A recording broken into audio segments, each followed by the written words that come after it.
In this video, I'm going to show you everything you need to know to start dropshipping with Facebook ads in 2025. So before we get started, I'll just show you one of my ad accounts for a store that I've been running for almost 2 years now. And as you can see, I spent over $380,000 on just this ad account. And since I've been running this, I've been testing all sorts of things, a lot of different campaigns, a lot of different strategies. But what I can confidently say what works going into 2025 is by simplifying everything into just 1 to 2 campaigns. Because in case you didn't notice, I only have one active campaign on this ad account, which has spent $40,000 with a profitable return on ad spend of 2.37.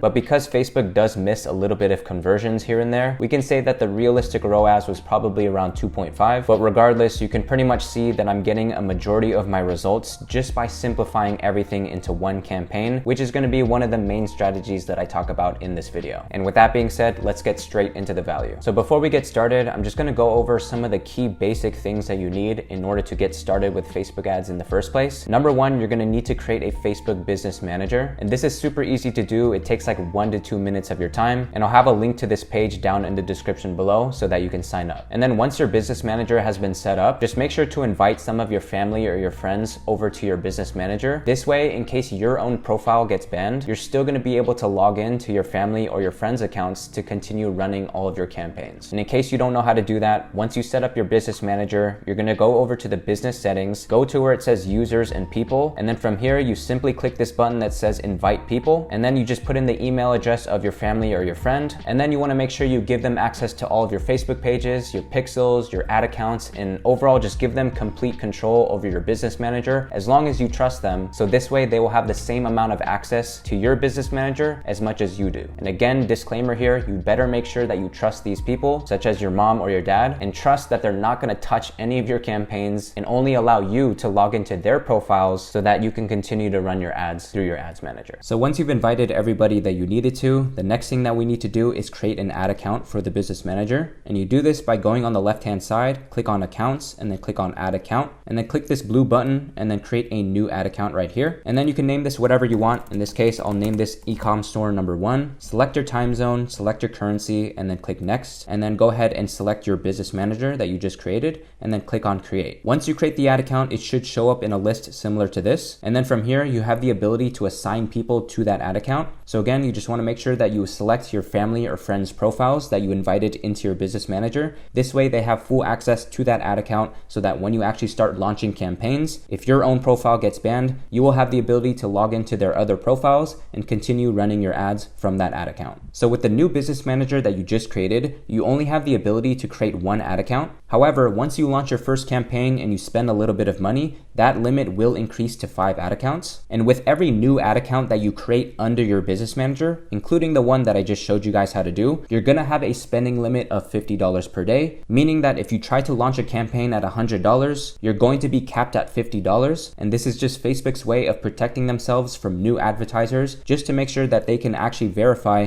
that you can make payments on time. So as long as you make a few successful payments, this limit will increase to around $250 per day. And this can usually take anywhere between a few days to maybe a week or so. And then from here, as long as your payment method is not getting declined or anything is getting blocked, this limit will increase over time, which is going to allow you to start scaling and spend anywhere between $500 to $1,000 or more per day. And if for whatever reason that is not enough for you and you're really trying to scale aggressively, then your only options from here would be to get agency ad accounts, which is basically ad accounts that are offered by other businesses that have a better relationship with Facebook. And they essentially just loan out these ad accounts to you and charge you a 3 to 5% processing fee on your ad spend in order to use their ad accounts with no limits at all. Now, this is something I don't personally use because number one, I don't like to pay extra fees to anybody to run my ads. And also because I was just patient and I went through this entire process that I just explained to you here. And I already have a lot of ad accounts with really high spending limits. So this is why I don't really have a need to use agency ad accounts. And otherwise, your other option would be to contact Facebook ad support. And I've actually had success by doing this by simply asking them to raise my daily spending limit, just as long as that I actually have a campaign that's actively running and I can show them proof that I've been been successfully making a lot of payments under that ad account. And then once your business manager is fully set up, the next thing that you need is to create a Facebook business page. And this is something that you don't need to overcomplicate. You can either name the page after your store, or you could just name it after the product that you're selling. And let's say if I was running a general store, this is exactly how I would set up the page. I just asked ChatGPT to help me create an image of a warm and cozy home, and this is what it was able to give me. And that's pretty much it. If you want, you can make a few posts on your page just to show that you are a legitimate store, whether it be the video ads that you're gonna test on Facebook anyway, or you could just look up some random videos related to the niche of your store, share some of those videos onto the page. This way it just looks like your page is a little bit active. But again, the Facebook page is something you don't need to overcomplicate at all. Almost nobody is gonna be clicking into your page anyway. And when people actually run into your video ads, they're gonna be clicking into your store and not your page. So just one quick thing about Facebook pages, as I left this out in the video. Another thing you really need to keep in mind is maintaining a good Facebook feedback score, which looks a little bit like this. Because in case you didn't know, Facebook actually sends out surveys to your customers, which is gonna ask them about your product quality, whether they received your item or not, if you had good customer service or good delivery speeds. If all of your customers give really negative feedback about any of these categories, it's going to result in a low feedback score, which is going to make it more expensive for you to advertise, which is definitely something you don't want. And if your score ever goes below 1, you're actually at risk of your Facebook page actually getting shut down. And the more Facebook pages that you get shut down, then that's probably going to cause you to get banned from Facebook forever and affect your ability to advertise in the long term. So I promise you, this is not something that you want. And just make sure that before you actually even start running ads, make sure that you have a good quality product, that you have good customer service, and that you're actually giving good delivery speeds to your customers. And later on in this video, I'm going to show you the exact supplier that I recommend for all beginners to use that's going to help you avoid any of these issues with your Facebook pages. And last but not least, you want to make sure that you connect a fresh Facebook pixel to your Shopify store. And this can be done by simply installing the Facebook and Instagram app on the Shopify App Store. And it's a super easy and self-explanatory process. And it only takes like 1 to 2 minutes to do. And you'll have a pixel up and running on your store in no time. And then once you've set up your business manager and your ad account, the next thing would be to make sure that you have all of the proper columns set up so that you have all of the most important metrics that you can actually read when you start to run ads. So some essential things that you want to set up are definitely going to be content views, add to carts, checkout initiated, and purchases, because this is going to tell you the complete funnel starting from when a customer lands on your product page up until the point that they purchase. So for example, we can see that 30,000 people landed on my product page, 5,000 of those people actually added to cart, and then about 1,300 people actually initiated checkout, leading to around 1,300 purchases. So of course, this isn't entirely accurate because sometimes the pixel can miss a couple of events here. Kind of doesn't make sense that I have less initiated checkouts than I do purchases. But again, these metrics are very important to have just so you can get an idea of how interested people are in your products as you start to run these ads. And then of course, we have some other metrics like unique link clicks and then cost per clicks. These metrics right here will generally tell you how interested people are in your ads. And later on in this video, I'm going to go over everything in detail about what kind of cost per clicks you should be looking out for, as well as your CPM, add to carts and purchases and whatnot once you actually start to launch out your first testing campaign. But for now, if you want to set up your columns exactly like mine, all you have to do is click on columns right here, click on the pencil icon, and then I'll go ahead and give a slow scroll on the right hand side so that you can see all of the different metrics in the columns that I have set for myself. And all you have to do is just search up all of these metrics in the search bar right here, and then you can just add it on the right hand side and then drag everything in a particular order that works for you. And hold on real quick, I know you guys probably noticed this metric right here that says conversion rate. This is something you can't actually find directly by searching on the bar. It's a custom metric that I made by myself. And if you want to know how I did that, just click on custom up here, then click create custom metric, then go ahead and type in purchase, select this one right here, click this little divided by symbol, and then type in landing page views. Then go ahead and give this a name. In this case, I'm going to put conversion rate, and then we're going to set the format to percentage. Then go ahead and click on create metric. And now you'll have the ability to see how much percentage of people who land on your product page actually purchase, which is a good number that will tell you how optimized your product page is. And once you start testing different offers and prices and things like that, you can always refer to this column to know what actually works and what doesn't. So now that we covered some of the basics to get you started with Facebook ads, I just wanted to go over how you should be testing your products on your ad accounts and how you should be setting up your Shopify stores. So when it comes to testing your products, you can do everything on just one ad account. But if after testing around 5 to 10 products on that ad account and none of them get results, then I would recommend creating a fresh new ad account that you can do under your existing business manager. This way you could give Facebook a clean slate to work with and hopefully give you some better results with your future product testing. And as a quick side note, this also applies to your pixel as well. If you test around 5 to 10 products on the same pixel, all with bad results, then you can also try to refresh your pixel cancel and let it start on a clean slate so that your next few product tests can also potentially be successful. And let's say after testing some products and one of them eventually becomes your winning product, if you ever want to test products in a completely different niche as your winning product, then you want to make sure to test those newer products on a completely fresh ad account. And any products that are in the same niche as your winning product, you can continue to test products on that same ad account with the winning product. And when it comes to setting up your Shopify stores, there's two ways you can go about it. You can either create a one product store, which is something that I'd recommend if you're fully confident in your product. And the reason I say this is because it's going to generally take you a little bit more time in making sure everything looks branded. And if that product ends up not working, then you pretty much spent all those hours on that one product store for pretty much no reason. That being said, there is a second option that you can go for, which is the general store. And this is something that I recommend, especially for beginners, because it's going to save you a lot more time and allow you to focus more of your energy into making good video ads, which is what matters the most, especially when we are running Facebook ads. Because if you think about it, without a good video ad, nobody is going to be clicking into your store to see your beautifully branded one product store anyway. So you're better off just testing all of your products on one single general store and validating your creatives first. And once you know that your creatives are working and people are clicking into your general store, then eventually you can transition that over to one product store in the future. And if you want to get a general store that's built for you completely for free, this way you can use it as a solid foundation to start testing your products with Facebook. Then scroll down to the description below and click the link, and you'll be taken to this store builder where you can choose the niche of your store. For a general store, I would recommend going with the home niche. And then from there, it's going to walk you through to pick out your color schemes, the image that you want on the home page for your general store, and then it's going to preload the store with products related to the home niche. Of course, these are products that I don't recommend that you actually test, but these are really just meant to be here to create the foundation for your store. And you can feel free to delete any of these products or update them with your own. And then once you actually import the products that you want to test through your general store, you also want to make sure that you put in a little bit of effort to customize each of your product pages so that every product page will contain the same sections as it would on a one product store, such as having these with features and benefits, having some testimonials, a guarantee, FAQ questions, and a reviews widget. These are all things that I would recommend that you apply to every single product that you test on your general store, because this is going to maximize your conversion rate as much as possible. And once you validate that your video ads on Facebook are actually getting you traffic to your general store and you're actually able to get some sales from this store, that is when you could start to transition this existing general store into a one product store like this. And you can even update the homepage so that it looks a little bit more branded. And if you want to know how to design your whole store something like this, I have a video in my channel right up here. So again, you can get this general store pre-built for you in just 5 minutes. Once you get access to this, you'll also get direct access to the Zendrop platform, which is going to help you fulfill all of your orders from China to your customers all over the world. And it's going to ship it to them within 7 to 12 days on average. And overall, it's just a platform that I recommend for all beginners, just because the interface is extremely simple to use, especially compared to all the other platforms out there. Once you start getting orders rolling into your store, all you have to do is click everything at once, click on bulk fulfill, and Zendrop is going to provide all your customers with the tracking numbers automatically, so you don't have to. And the best part is that they'll give you a free $200 that you can use to fulfill all of your next dropshipping orders. And if you want to take advantage of that, just make sure to sign up with your account using my link down below. All right, so now that you understand how to actually test your products on Facebook, now I'm going to walk you through how you should be structuring your testing campaigns. So in order to create a new campaign, just go in your ads manager and click create right here. Make sure you choose the sales objective and never choose anything other than this one, and then click continue. You're going to be brought with two options, one that says advantage shopping campaign, which I only recommend that you use when you're scaling. And I'm going to mention this again later on in the scaling part of this video, but for now, because we are testing, just go with the manual sales campaign. And then from here, just name your campaign after the product that you're testing. For demo purposes, I'm going to be creating a testing campaign based on this product right here, which is a heating pad that wraps around your entire back and shoulders. So I'm going to call it full back heating pad dash test CBO. And then you're going to scroll down and make sure that this option is checked on, which says advantage campaign budget, which used to be called campaign budget optimization, which is why I named the campaign CBO, because this is the abbreviated name of what it used to be. And for the budget, we're going to set a testing budget of $100. If you feel like that's a little bit too much, don't worry. You could start at a budget of $50, but I would not recommend testing anything lower than that, especially if we are going with the CBO approach. After that, you're going to click next. For the ad set, you're going to name this broad, and then we're going to put a little bracket, and then we're going to type in marketing angle number 1. And the reason I'm doing this is because we're going to be breaking up all of our ad sets in our campaign based on the marketing angle for our products. To help make sense of what I mean is that any product that I test on Facebook, I always like to test at least 3 different concepts or marketing angles based on that product. So for example, if I wanted to sell this full back heating pad, I can create some video ads with the focus of people who just want to stay cozy cozy and warm. I can also create some video ads that speak directly to people who experience pain in their neck when they're working from home. And then for the third marketing angle, which isn't necessarily a marketing angle, but more of a concept in a different type of ad style. And it's basically the what I ordered versus what I got video style that looks something like this. Okay, this is what I ordered versus what I got, the heating pad edition. And this is generally a video style that I've seen work really well on TikTok and Facebook, just because it's really optimized for what works in social media today, and it doesn't really look too much like an ad. So because I've decided on all of the marketing angles I want to take for this product, this is exactly how I would structure my campaign on Facebook. With every ad set that we create under our CBO campaign, they are all going to be separated by a specific marketing angle. So this means ad set number 1 is only going to contain ads that are focused on people who want to stay cozy at home. Ad set number 2 is only going to contain ads that are directed towards people who have pain while working from home. And then ad set number 3 is only going to contain ads with this type of what I ordered versus what I got video style. And essentially how we're going to test all of our ads under each of these ad sets is by using Facebook's new feature, which is called a flexible creative. And basically how this works is that Facebook will allow you to upload up to 10 different videos or images for your product. So in this case, you could just attach like 5 different videos, all speaking to one specific marketing angle. And then Facebook is automatically going to distribute some of these ads to the users on the platform based on what they feel like is going to perform the best. And instead of having to analyze every single variation of your ad one by one, Facebook is instead bundling everything up into one single ad. So you could just see all of your results in one bundled view, which is overall going to be more simple and make you feel less overwhelmed having to manage a bunch of different ads and seeing which ones you need to turn off, which ones you need to leave on, and whatnot. And hold on, I wanted to quickly mention something about flexible ads. You actually don't have the ability to see which variation is actually working, because the entire goal is to look at everything from one view and trust that Facebook is going to deliver the right videos to the right audience. If you don't really like this approach and you really want to see which variation is working,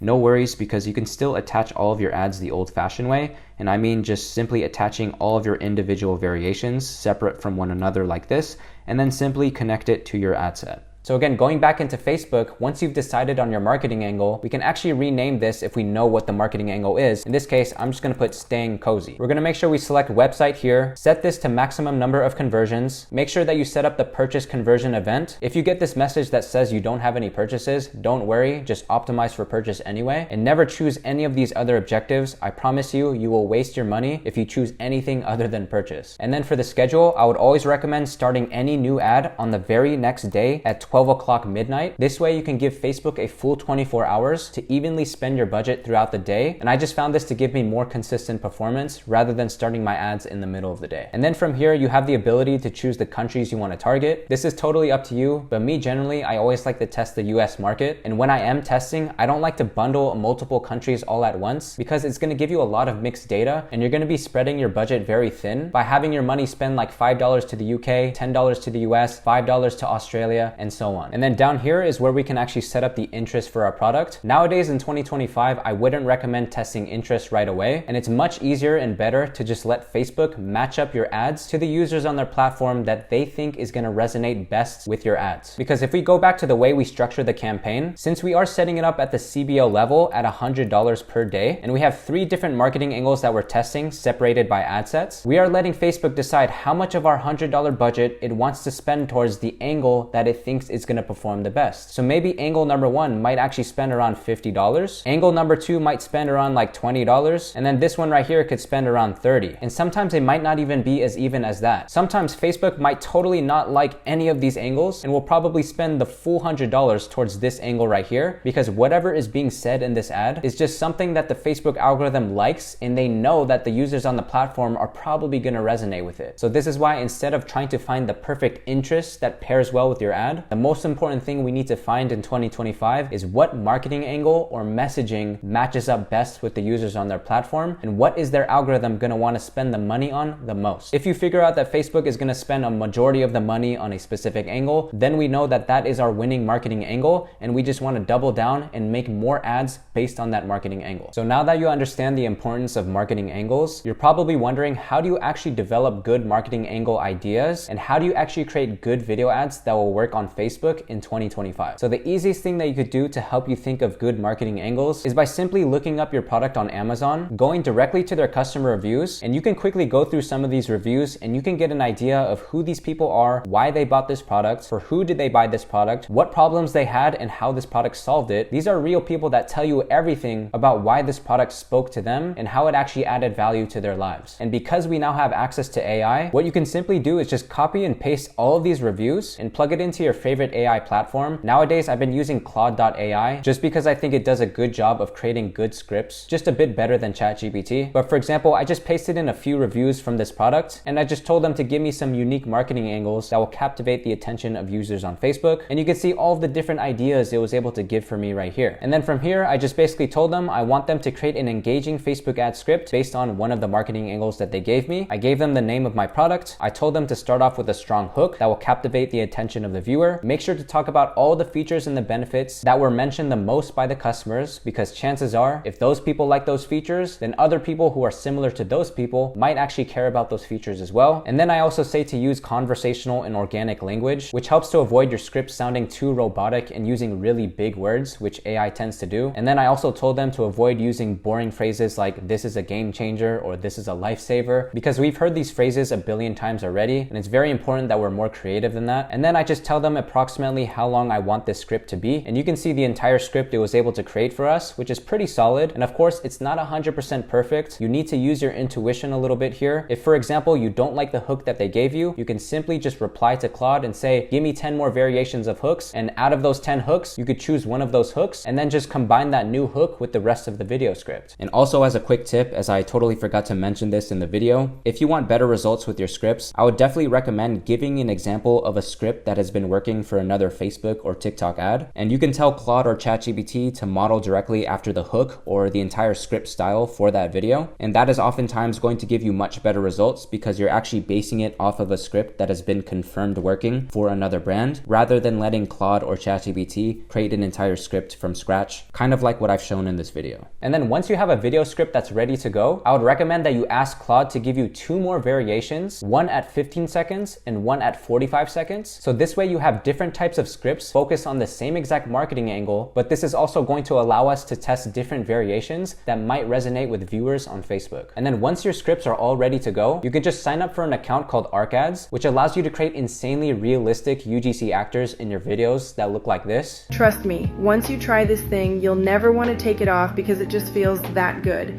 Click below to get yours today. So again, this video was made entirely with ArcAds. I just pasted in my script like this. I looked through their entire library of actors. I think they have like 600 actors at this point, but I just chose this actor right here. And to make things easy for you, you can choose all these different filters on the left-hand side. So whether you want male or if you want female actors, if you want younger or older people, or if you want people in an airport, if you want somebody in a bathroom, I mean, the possibilities are pretty much endless. You can even choose different skin color tones, if you want somebody to be enthusiastic, or if you want somebody to look sad. And then once you decide on your actors and then you paste in your script, you just simply click generate and your video ad is going to be made in like 10 minutes. And then you can also paste in the other variations of your script. You can see that you can have multiple tabs under your same project so that you can paste in all of your different scripts and then generate all of those different videos as quickly as possible. And once you download all of your actor footage, you basically just want to piece everything out together using a video editing tool like CapCut, which is completely free. And what I did here is I just removed the background off of that actor, and you can see that she's kind of like switching between different corners as she narrates the scripts that I gave her. And I'm also pairing it with different footage of people wearing the product so that I can clearly show the product that I'm selling, and overall just make the video very engaging. And this is the formula that pretty much works with Facebook ads in 2025. If you sit at a desk all day and your shoulders and back are constantly sore, this is a lifesaver. This is a heating pad that covers your neck, shoulders, and your whole back all at once.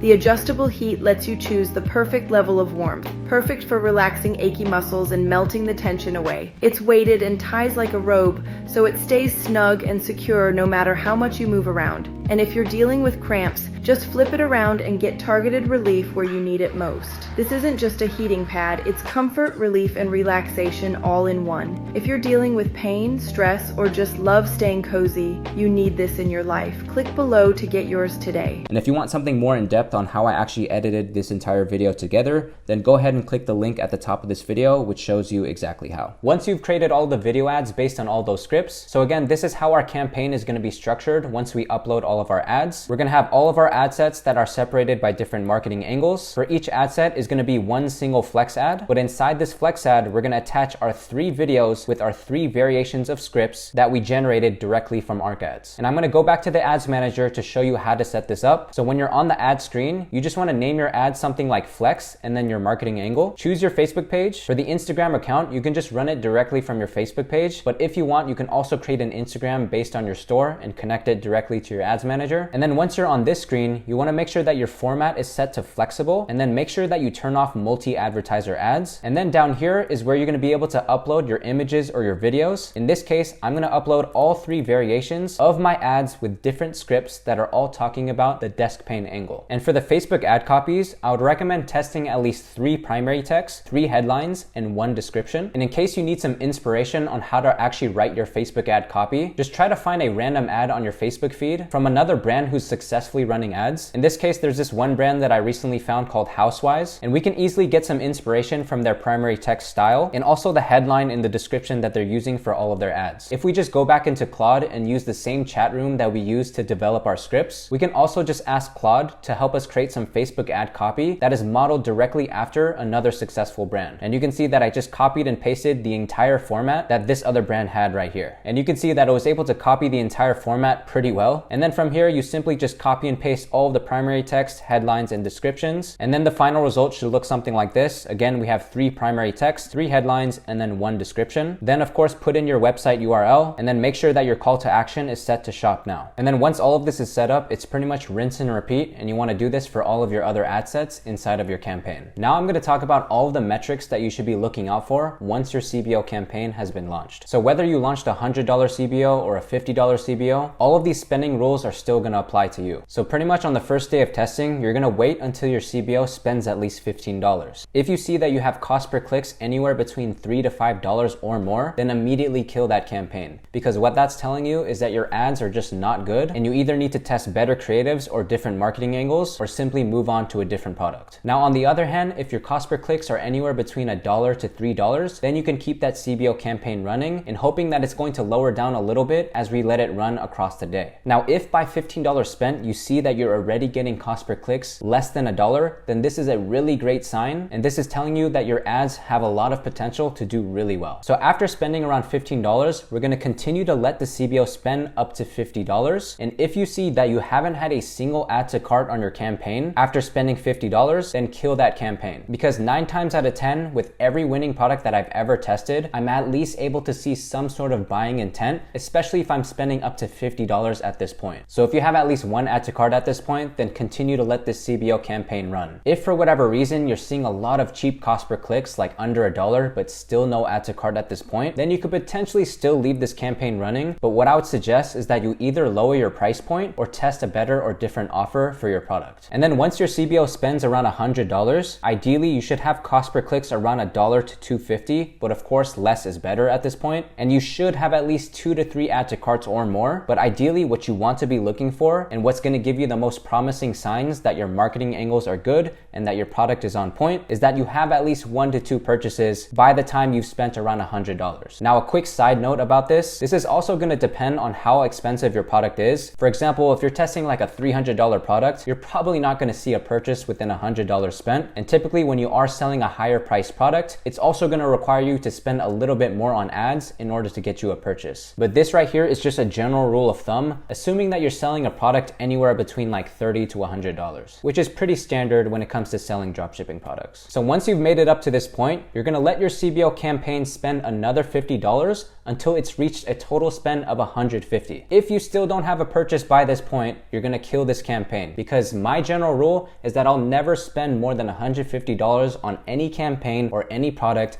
if I don't see at least 1 purchase. Because in my 7 years of experience of running ads, every winning product I've ever scaled has at least been able to give me purchases within either at least $50 spent or within just the first day of testing my product. And again, if you never saw any purchases up to this point, this is just telling you that you either need better ads, but my recommendation is that you just move on to a different product, because one mistake that you should avoid when it comes to dropshipping is to fall in love with the products that you're testing. If you test a product and it just doesn't work for you, even if you see it's working for someone else, you just have to learn to not be emotionally attached and just move on to a different product and find something that's going to work for you. And let's let's say you've gotten a few purchases, your CBO campaign is doing well, now you're ready for the first steps of scaling. So in order to scale any of your campaigns, you first need to figure out what your break-even ROAS and your break-even CPA is. To make this super easy, you can download my calculator in my description below completely for free, and all you need to do is put in the price of your product, put in how much it actually costs to fulfill your product, and this is going to give you your break-even ROAS and your break-even CPA. And basically what these two numbers mean is that if you're getting a ROAS that's higher than this number, then you know that you're actually making some profit. And break-even CPA means how much can you actually spend on ads for you to break even. So if you're spending more than $47 to get you one purchase, that also means you're not profitable. So you want to make sure that your CPA is always below this number, because this is telling you that you're actually getting conversions at a profitable rate. And you're going to see in this calculator, I've included scale ROAS. This is really just a general number that will tell you when your campaign is actually ready for scaling. But do keep in mind that this is just a guiding point, and pretty much all I did is I just times my ROAS number by 1.5. But of course, you can feel free to scale at whatever you feel like is the best ROAS for you. But generally speaking, if you're at least above a 2 to 3 ROAS, then you can continue to scale your campaign. And scaling your campaign is pretty easy from here. All you're going to do is increase your budget by 20% every 1 to 2 days, as long as you're at a profitable return on ad spend and CPA. And in case you want to scale a bit more aggressively, one thing that you can do is just create a brand new CBO campaign, but instead of having a separate ad set for all of your marketing angles, you can just have one ad set and then connect all of your best creatives from all of your marketing angles. Then you're just going to let Facebook spend towards the creatives that are going to get you the best results. With this campaign, you can start it anywhere between $500 to $1,000. So to give you a quick idea of what that actually looks like, so right here is our CBO campaign that we use for testing all of our different marketing angles, and we separate everything by ad sets. And let's say that 2 of our ad sets are actually getting us a majority of the results. Then what we're going to do is simply create a new scaling CBO campaign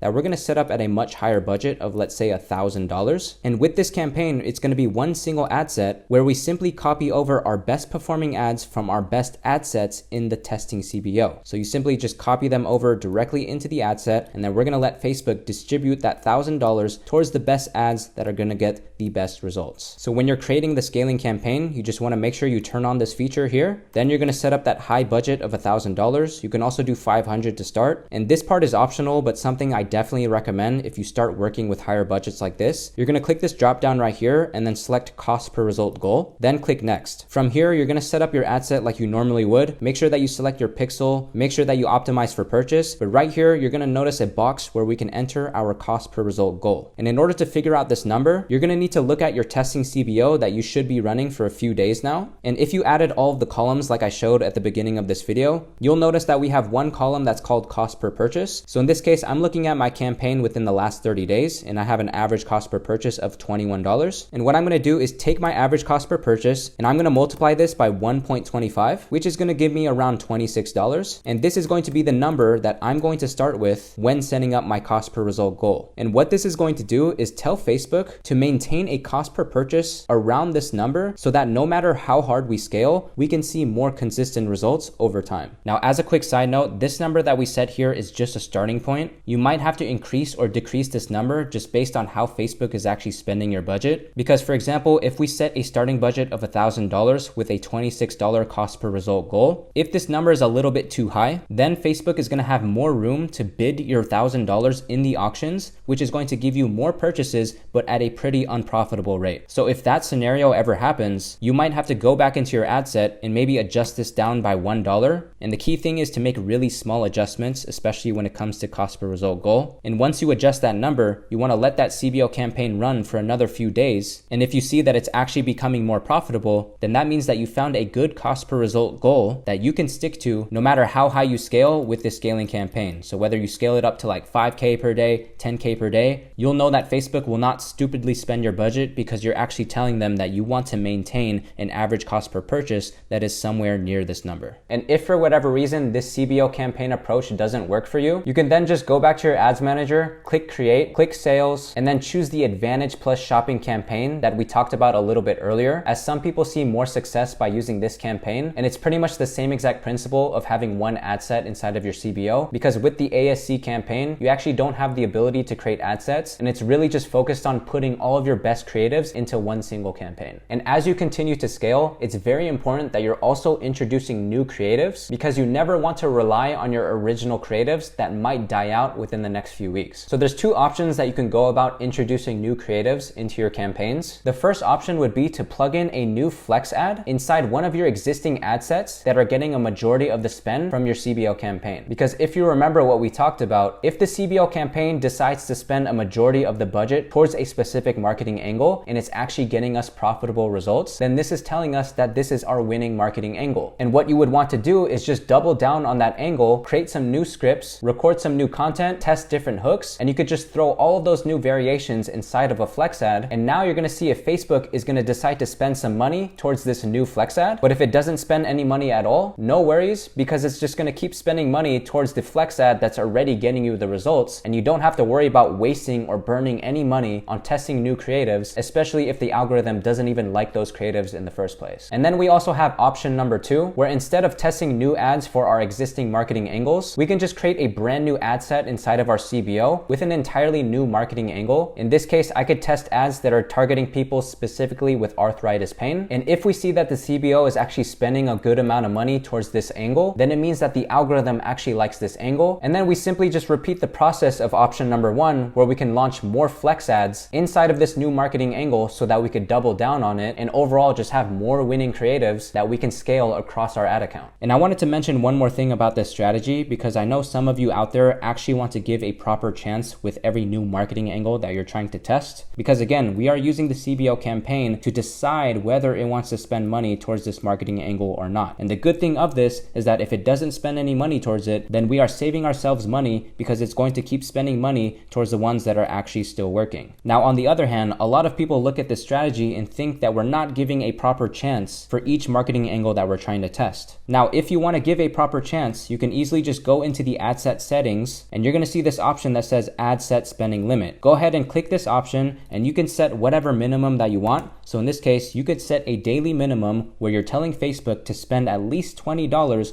towards that new ad set inside of your CBO. And that means Facebook has no choice but to actually distribute some of that budget directly into that new ad set, and you can see within the next few days if that works or not. But I'm going to tell you from personal experience that 9 times out of 10, that usually doesn't give the best results for me. And I end up burning more money than I actually needed to. And I personally believe it's just a lot better to let Facebook decide whether it wants to spend money towards every new marketing angle that you're putting in the CBO. But again, that's just my opinion. Feel free to use the ad set spending limits if you want, but I just wanted to propose this as an option for some of you guys in case you wanted to use it. And I also wanted to mention one more thing, especially for those who are wondering, like, what do you do with certain ad sets that are just not performing inside of your testing CBO? Because oftentimes you can have certain ad sets that are getting no spend at all, or maybe they're getting like $2 to $3 of spend and pretty much no purchases. What I would recommend that you do is to just let Facebook do its thing. Don't touch any of the ad sets, even if they're barely getting any spend or if they're not really that profitable. Because again, we just want to let Facebook decide how to spend that budget towards all of the ad sets to get us the best results. And what I found is that even if I touch a specific ad set, so let's say if I decide to just turn off this ad set because it's not getting any results, it's going to alter the results a little bit with my other ad sets, which we don't want. So again, just leave everything untouched. Even if you have certain ad sets with certain marketing angles that just didn't work, go ahead and leave them on, don't touch them.